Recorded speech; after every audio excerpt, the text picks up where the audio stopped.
The challenge, the opportunity to connect. The 1960s, a time of imagination and change, a time of anger and fear.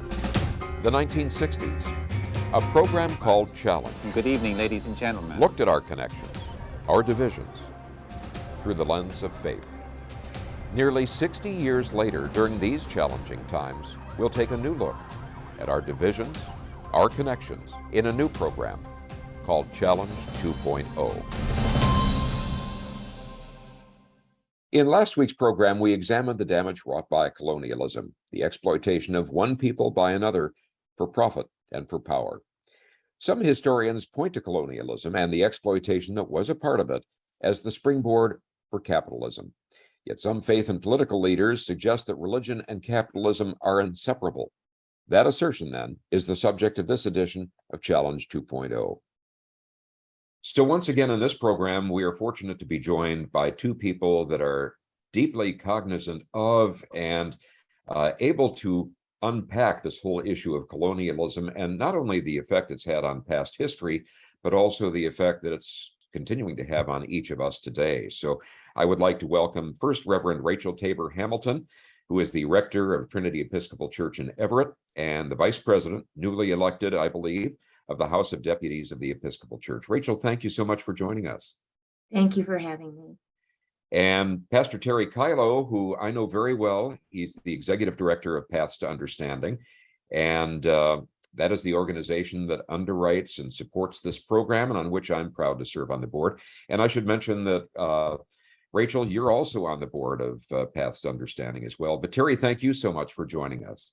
Thank you, Jeff, and thank you for all you do, both on the board and through your leadership through Challenge 2.0. Well, we see the need for all of that and really appreciate your leadership on that as well, Terry, with some exciting things that we'll not discuss in this program, but some important initiatives that will be part of a program later on. As we look at colonialism and extend that, a fundamental part of colonialism is the pursuit of economic gain and also power. How does that square with the origins of what we often refer to as the major Abrahamic religions, Christianity, Judaism, and Islam? Is there a fit there legitimately, or was it something that was cobbled together? You know, something I've learned recently, Jeff, from talking to a scholar of Mesopotamian traditions, is that, you know, the Mesopotamian societies, the Egyptian societies, had really beautiful traditions. But what I've learned is it doesn't take much to take a beautiful tradition, twist the knobs on it, manipulate it just a little bit, so that it can serve to support and encourage unjust systems. And so Judaism, Christianity, and Islam, in many ways, were begun in response to beautiful traditions that had been twisted to support an unjust status quo, in which there was an economic system that benefited the very few at the top, that exploited people who didn't have many resources, that were willing to go and capture people from different lands, from different cultures, and enslave them. Mm-hmm. And so, you know, if we think back to Genesis, you know, chapter 1, where the story says, and they were made in the image of God, and God gave them the responsibility to care for each other in the earth. Well, that story was told when the people of Israel were in a place called Babylon and had been enslaved and had had their territory taken from them at home. And if we think about Jesus' entire ministry was about responding to the colonization of the Roman Empire, the imposition of their culture and their values. And he was one of many Jewish people attempting to remind them of what their deep values were. So one can make a very powerful case that Judaism, Christianity, and later Islam were all in part a response to a system of economics and to a kind of distortion of historic traditions that were blessing the status quo. And as I said last time, it's just a great grief that to find that a tradition begun to help us re-envision how to be human and not have to live like that has sometimes been used and often used to justify another system of inequality. Rachel, I might ask for your perspective on that, and also from your perspective as a faith leader, how are you working and others within your faith tradition to change that narrative and to highlight how this is really not based on Christian faith? Right. Our scriptural traditions are those really foundational stories that have the power to gather diverse peoples around them and the telling of them. They can be kind of like a rock, right? A rock that keeps us grounded, a rock that can be that font of water that gives life to all of us and around which we gather with thanksgiving. They can also be used in a way to create great devastation when we pick them up and throw them and use them as a auspice for division and for justifying division and justifying harm to one another. So I think the power in story is so well known that scripture itself says we have so much power that God's had to speak to make creation. And the idea, though, that God is continuing to make creation and continuing to put a word in our hearts is a tremendous transformative power of resurrection to me, which is at the heart of our story, that we can continue to be transformed by the story. We can continue to be part of it. We have legacy and we have future to make. Where we're going with this, I think, in the progressive aspects of all of the Abrahamic traditions, I think we recognize how there has been a misuse, a weaponization of our scriptural stories, of our belief systems, to justify and legitimate great harm and division in all of the Abrahamic faiths. And there's a recognition in the other aspect, in the other line of tradition that says that is not how our scripture stories should be used, our faith should be used. And more, I think the sort of what gets called the progressive manifestation of those things is finding its voice, because we are saying those extreme positions do not represent the heart of our faith traditions, not represent the core story, which is love, which is gathering together as diverse peoples. We each in our traditions have that story, and the importance of the hospitality to the stranger, and the importance of helping people we don't know, and this challenge to transform the human heart so we can transform the world. When we talk about the exercise of power or seeking of power, as we've seen with colonialism, and as we talk about various dialogue, it inevitably leads to economic power. And we've seen in political dialogue, we've seen in talk show programs, that there is a conflation of Christianity with capitalism. And I guess I would just begin by asking what your reaction is when you hear that. One of the things that I think is also a foundational mythos to Western civilization in its history, that even goes back before that 15th century doctrine of discovery, is grounded in even the Greek philosophy of Aristotle that created a scala, this mechanism that says there is people of lower orders and things of lower orders, and then a hierarchy to the best.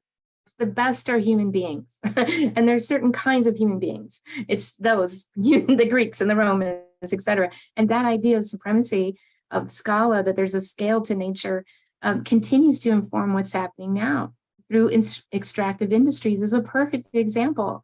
The early colonizers just did not even see on that scale that indigenous people, that trees, that water, had any value other than what they could sell it for, that they weren't intrinsically valued. And so the extractive industries today do exactly the same thing. They just see it as stuff that they can use, that the privileged, economically privileged get to use for their own benefit.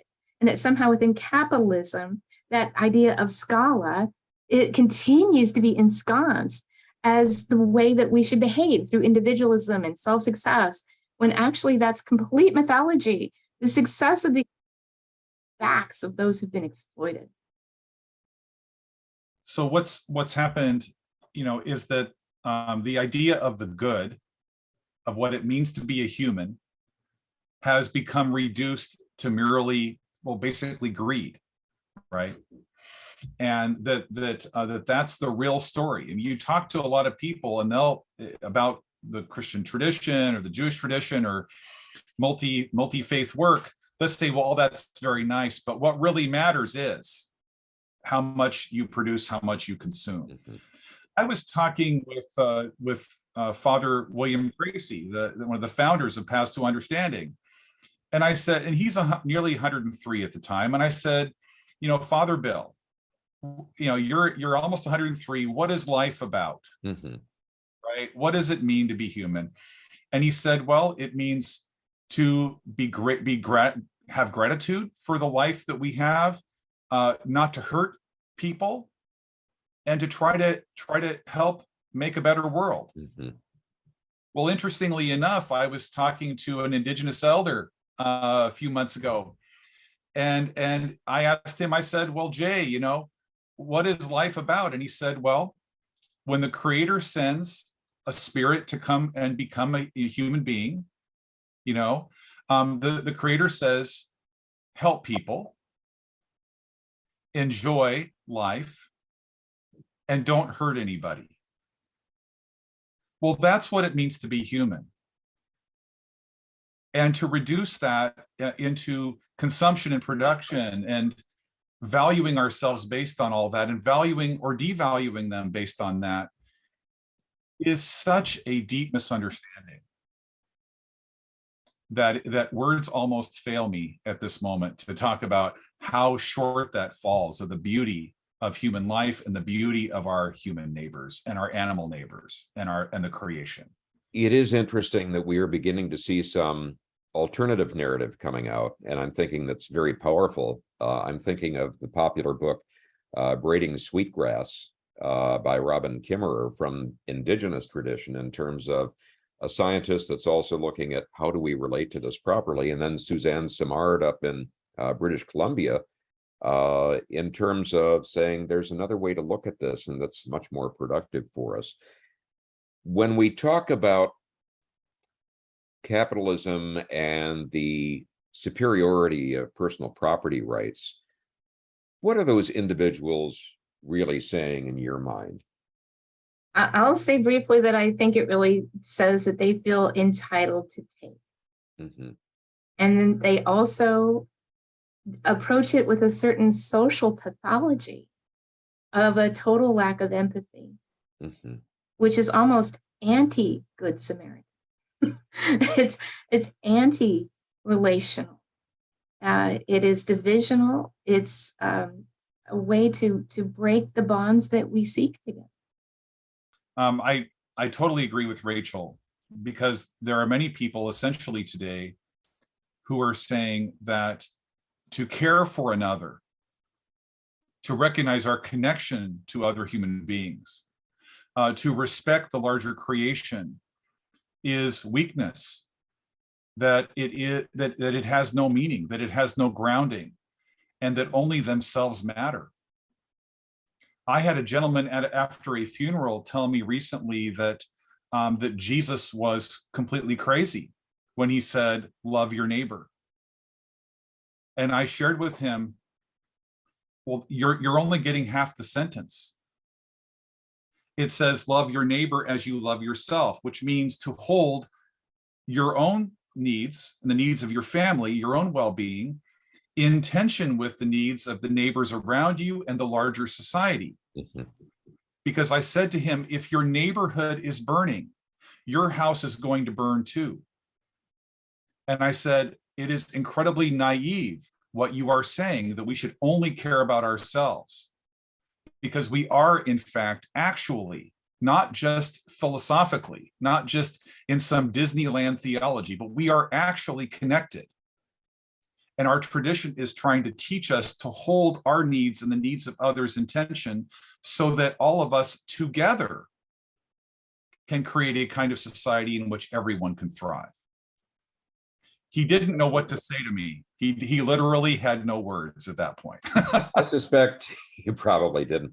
I hope you'll forgive me for jumping on something you said, and that was the Disney version of that, and saying ultimately we think of the slogan, "It's a small world, everyone," and it seems like we don't remember that often enough, which leads us in turn to the issues that we've been talking about, the extraction economy, removal of natural resources, be it through mining, fossil fuels, etc. And you mentioned this last week, but I'd like to return to that, Rachel. And that is that this continues essentially the colonial domination of indigenous people that were here for not just centuries, but thousands of years before settlers came in from Europe.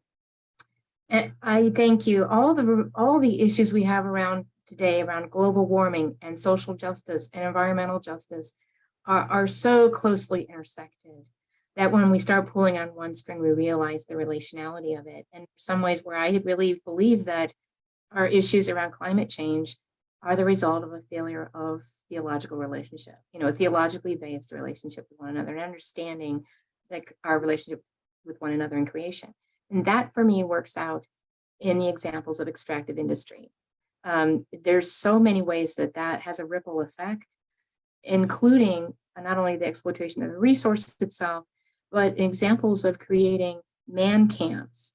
Whenever an oil field is opened up or a fracking field is opened up, there's suddenly this huge incursion of hundreds, if not thousands, of men seeking work who set up these temporary camps. And we know for a fact, both in Canada and the US, wherever these man camps exist, there's a secondary phenomenon of murdered and missing Indigenous women. And there's also that reality in our tribal systems here in Washington state, that wherever we have tribal groups and communities, that women become highly victimized. And the colonialism of that is when you remove women from the equation, you are hobbling, if not decimating, the culture's ability to maintain its traditions through its women and continue as a tribal strain. So we have that among the Yakama is the phenomenon. We have it across our state. We have it across our nation in Canada. And it's something that we need to understand as a communal impact as well. Mm-hmm. Yeah, I mean, that is such a horrific phenomena that, we all need to learn and do more to try to support those communities and stop this terrible practice. The other assumption underneath this, Jeff, I think is a belief, and almost a religious belief in a way, if one can use that term, in unlimited eternal growth economically. And the fact is that we are limited human beings. We have a planet with finite resources, and we have future generations that will need to live on this planet. And it seems like much of this extraction is built on the idea that we can have unlimited economic growth forever and ever, and that it will have no consequences. And it is having consequences that we are feeling today, we've been feeling for decades now, and that are going to continue to come home to roost and to challenge not only future generations, but ours as well. And that belief in unlimited growth, that economic growth is the ultimate good. Mm-hmm. Well, and the ultimate centering of the privileged white guy is the idea that they could build a rocket and go someplace else. Yeah. And we need a fundamental shift in ideology from centering, the white privileged person and centering, or the privileged person at all, or humanity is privileged in creation. We have to get that off the board and center the earth. Mm-hmm. This what we need as foundational to who we are. I guess one question is these critiques, these understandings of the consequences are not new. Why does this pattern persist in your minds? I think it's encoded in the story. And one of the reasons that we spoke about last week of wanting to, literally shut down what books people can have access to, the critique of race theory, critical race theory, it is a fear of going beyond the pages of the story of the privileged dominant culture. Mm-hmm. It puts at risk a historical identity that they very much want to perpetuate because it's so foundational to who they are and how they are. Mhm. And it will require a huge emotional, mental shift of identity. And I get that. I have compassion for that. I've struggled in, as I've said last week, in my own heritage. And healing in our relationships, in our nation, and in our world can only happen when we do that difficult learning, difficult dialogue, and open the story. I think of theology as the practice. It's not really just conversation about God or whatever. It's the practice of critiquing the major story or the worldview or the narrative that we're living in. And we can see that the narrative that we're living in is not working. Mhm. But it's really hard for human beings once we've spent so much of our life energy in one. Well, we wonder what will happen if we're able to change that, right? But all major traditions encourage us to do just that, recognizing that our inherent value as human beings, the inherent value of the earth and of each other, is so real that we're so grounded in that inherent dignity that we can go ahead and change, because it's not our worldview or our narrative or even our history that justifies us. As a Christian, as a Lutheran Christian, we believe it isn't our history that justifies us. It's nothing but the free gift of the Creator, of God's love and compassion for us. And I think in the midst of this conversation, just whatever tradition people have, just take a deep breath and remember your value. And that it's okay to change. I've just come off this huge general convention of the Episcopal Church where we create the polity of the church. And Jeff asked earlier about where do we see the narrative shifting, changing in our polity. We passed multiple resolutions opening up our sense of understanding of diversity among human beings. We passed multiple resolutions around our environmental care, everything from carbon offset commitments, et cetera, to diversifying in how we support innovative agricultural practices. And I see the church moving away from its sense of being a weapon of war and colonialism to being one that's committed to the healing of the planet and the healing of people. The Lutheran Church recently passed here a resolution encouraging congregations to give land back to indigenous communities. If the church is thinking about selling it, don't sell it, just give it back to the local, or at least offer it to local indigenous communities, to honor and as a beginning of a kind of honest relationship with them. When we talk, and we're sort of moving toward individual decisions, individual in terms of persons or communities, I think that moves us toward the issue of consumerism that has become so dominant in this society. And I guess, do you think that has become a dominant influence? Do you think that that has been responsible in part for the weakening of religious affiliations? And I guess, how does that erode what we profess to be or are as individuals? This phenomenon of people kind of walking into church and sort of seeing it as one more thing to consume, right? For certain benefits and perks and, things that they need, that's going to satisfy their needs or their family. And I don't necessarily, I don't necessarily want to say that's awful or horrible, they're horrible people. They're not.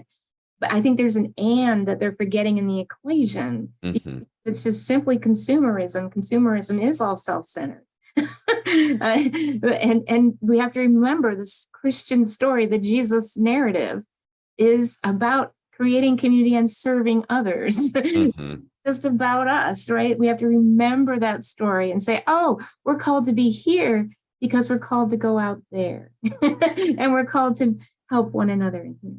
So I think that there's just a mindfulness in our own traditions. And what is our story? It's not just self-satisfaction.